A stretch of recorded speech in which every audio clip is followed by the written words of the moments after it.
Hello my dear students. तो students, इस video के अंदर हम लोग देखने जा रहे हैं एक बहुत ही ज़्यादा कंफ्यूजिंग पॉइंट जो स्टूडेंट्स को लगता है कि भाई how gravitational mass changes by presence of other masses near by. यानी कि जो ग्रेविटेशनल मास है, ये मास चेंज कैसे होता है। अब आपने बहुत सी जगह पे देखा होगा ग्रेविटेशनल मास जो है वो चेंज हो जाता है due to presence of nearby masses. इसे एक्सप्लेन करने का भी हम लोग सोचते हैं, कई बार हम प्रिंसिपल ऑफ सुपरपोजिशन पे चले जाते हैं और फाइनली हमें पता लगता है कि हम नेट फोर्स चेंज होता है, जो कि हम जानते हैं चार्जेस में भी होता है। पर मास कैसे चेंज होता है, तो इस पूरी कहानी को समझना है आपको। तो पहले आप यहाँ देखिए, देखिए मास जो हम पढ़ते हैं वो बेसिकली दो तरह के हैं। वो एक होता है हमारे पास इनर्शियल मास, और दूसरा जो होता है हमारे पास ग्रेविटेशनल मास। अब बहुत कम लोग तो खैर ये भी नहीं जानते कि इन दोनों में भी बहुत डिफरेंस होता है। देखिए, जब इनर्शियल मास की बात करते हैं तो inertial mass is nothing but this is, you can से लाइक सेकंड लॉ, है ना। ये जो है ये न्यूटन्स सेकंड लॉ को डिफाइन करता है, दैट इज कॉल्ड, इसको मैं थोड़ा सही कर दूं, एक मिनट।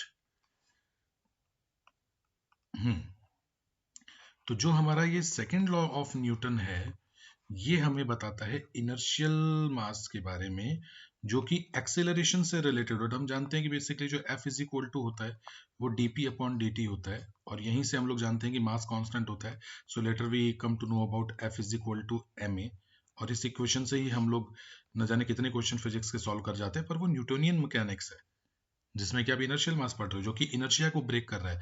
या फिर मैं ये कहूं कि भाई अपनी स्थिति को बदलने के जो नखरे हैं उसको हम जड़त्व मास कहते हैं, जड़त्व द्रव्यमान कहते हैं। तो इनर्शियल मास जो है वो basically oppose in change of its situation, जो भी ये कर रहा है। तो उसको वाला वो जो हम स्टडी करते हैं उस मास के बारे में जो हम पढ़ते हैं, फोर्स, एक्सेलरेशन, ये सब चीजें पढ़ते हैं, तो वहां जो मास इंक्लूड करते हैं दैट इज इनर्शियल मास।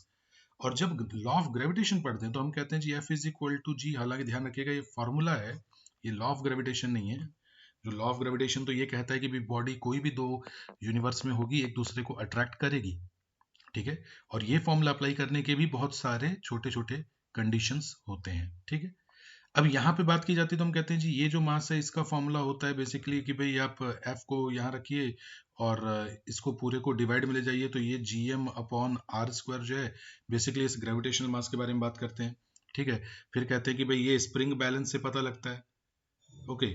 और फिर एक बड़ी जबरदस्त बात इसके बारे में कहा जाती है कि भाई ग्रेविटेशनल मास जो है वो बाकी मासेस के प्रेजेंस में ये वेरिएबल होता है, और इनर्शियल मास पे बाकी नियर बाई मासेस का कोई फर्क नहीं पड़ता, जबकि ग्रेविटेशनल मास पे नियर बाई मासेस का फर्क पड़ता है।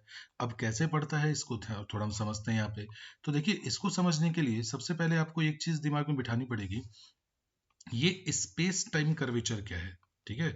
आपको पहले स्पेस टाइम वाला जो ये वर्ड, ये मैं आपको समझाता हूँ। बेसिकली ये क्वांटम मैकेनिक्स, या आप ये समझिए कि theory of relativity, higher class physics में आता है। +2 तक सिलेबस में ये चीज नहीं है, लेकिन आपको समझना पड़ेगा कि बेसिकली जो ये स्पेस टाइम कॉन्टिन्यूम है, सबसे पहले कॉन्टिन्यूम वर्ड का मतलब समझते हैं। ये कोई चीज जब धीरे धीरे चेंज होती रहती है तो उसके हम कॉन्टिन्यूम कहते हैं, जिसकी इनिशियल और फाइनल पोजीशन में जबरदस्त फर्क होता है। जैसे इंसान जो है वो बंदरों से बना, बंदर से फाइनली बन गया इंसान। तो ऐसा तो नहीं है ना कि एक रात को सो के बंदर हुआ अगले दिन इंसान। थोड़ा थोड़ा चेंजेस, थोड़ा थोड़ा चेंजेस, थोड़ा थोड़ा चेंजेस हर दिन होता रहा होगा, और हम लोग इंसान बन गए। जबकि स्टार्टिंग और सबसे जो क्या कहते हैं कि लास्ट वाला जो कंडीशन है, इन दोनों में तो काफी अच्छा खासा फर्क नजर आया, ठीक है। तो अब सुनिए स्पेस टाइम ये क्या होता है, ये हमें जो बताया आइंस्टाइन साहब ने। उन्होंने कहा कि भाई बेसिकली क्या होता है कि स्पेस की तो 3 dimension, x y z position समझ लीजिए। वैसे इसको स्पाशियल कोऑर्डिनेट भी कहते हैं, लेकिन आप सिंपल लैंग्वेज में इसे पोजीशन समझिए। और टाइम की एक डायमेंशन, तो इन्होंने कहा कि बेसिकली ये दोनों कलेक्टिवली 4 डायमेंशंस मैटर है हमारा।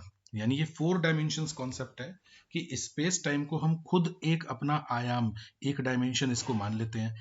फिर उसके बाद में न्यूटन साहब और आइंस्टाइन साहब ने और इसके बारे में स्टडी किया, तो उसके बाद में कुछ और पॉइंट्स बताए। उन्होंने कहा कि भाई मास जो है that is also basically energy, mass energy relation.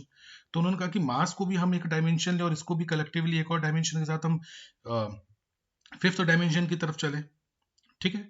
तो इन्हीं स्टडीज में इन्होंने एक चीज बताई कि भाई जो लॉ ऑफ ग्रेविटेशन, अब आप यहाँ पे इसको देखिए, अब इसको समझिए अच्छे से, कि इन्होंने बेसिकली ये बताया कि भाई ऐसा नहीं है कि जो आप ये जो ग्रेविटेशन पढ़ लेते हैं कि भाई सिर्फ मास जो है उसी से हमारा ये ग्रेविटेशन डिसाइड हो जाता है।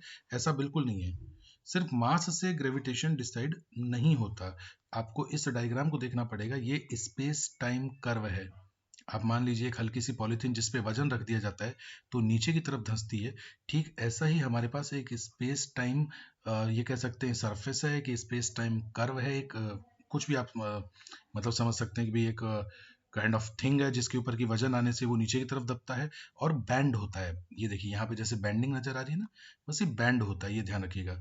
तो भाई यहाँ पे वापस से देखते हैं, it isn't mass that determines gravitation but rather the curvature of space. ये जो स्पेस का कर्वेचर है ये ग्रेविटेशन को डिफाइन करता है, मासेस डिफाइन नहीं करते हैं। ये हम ठीक है छोटे स्केल पे हम इस चीज को पढ़ लेते हैं।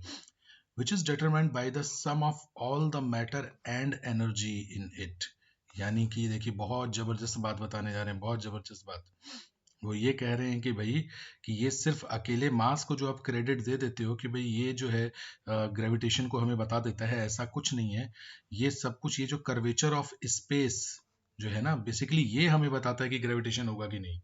अरे अगर कर्वेचर बन गया, कोई सिंपल सरफेस अचानक कर्व बन गई, तो ये दो चीजें एक दूसरे की तरफ जाएंगी कि नहीं जाएंगी? जाएंगी। तो इस वजह से हम ये कहते हैं कि यहाँ पे ग्रेविटेशन का इफेक्ट आ रहा है, मतलब ऐसा जैसा कि इन्होंने बताया अपनी स्टडी में कि भाई this is basically, you can say, the curvature of space which is determined by the sum of all the matter and energy it. यानी कि आप ये कह सकते हैं सिंपल वर्ड्स में कि ग्रेविटेशन सिर्फ मासेस की वजह से नहीं है, ये सारा का सारा मैटर, सब की सब एनर्जी, सब का सब मासेस, इन सब, क्योंकि मास भी एनर्जी से रिलेटेड है, तो इन सब की वजह से कंबाइंडली ग्रेविटेशन आता है। ठीक है, तो देखिए हम फिर अपने इस पॉइंट पर आते हैं कि भी इसका मतलब ये हुआ कि जब भी कोई, अब देखिए मैं इसे सिंपल वे में समझाता हूँ कि जी इसका मतलब ये हुआ कि अगर ये हमारा स्पेस टाइम मान लीजिए कोई सरफेस है, ठीक है, स्पेस टाइम कोई कर्व है हमारा, ये इसके ऊपर जब कोई एक मास किसी ने रख दिया यहाँ पे, ये जो स्पेस टाइम हमारा है इस पे एक मास रख दिया तो ये नीचे की तरफ धंसेगा। ठीक है, अब मान लीजिए कि यहाँ पर अगर मैंने आसपास इसके और भी मासेस रख दिए, इधर देखिएगा, अब अगर मैं इसके आसपास और भी मासेस रख दूं, एक मास यहाँ रख दिया, एक मास यहाँ रख दिया, तो ये यहाँ से भी रैप होना शुरू हो जाएगा। और रैप होना शुरू हो जाएगा तो अब इस रैप होने की वजह से, इस रैप होने की वजह से यहाँ पर इधर दोनों तरफ से ग्रेविटेशनल अट्रैक्शन लगेगा। मतलब कि इस मास पर फर्क पड़ा किसके, आसपास के अदर मासेस की वजह से भी। समझ रहे हैं? तो इसका जो फॉर्मूला बनेगा वहां पर अब सिर्फ ये ग्रेविटेशनल मास नहीं लिखा जाएगा, बल्कि इन सब की वजह से जो रैप हुआ उसका कंबाइंड मास लिखा जाएगा। इस वजह से हम लोग कह सकते हैं कि भाई जो ग्रेविटेशनल मास है it is affected by presence of other masses. तो स्टूडेंट्स कैसा लगा ये वीडियो हमें जरूर बताइएगा। Thank you.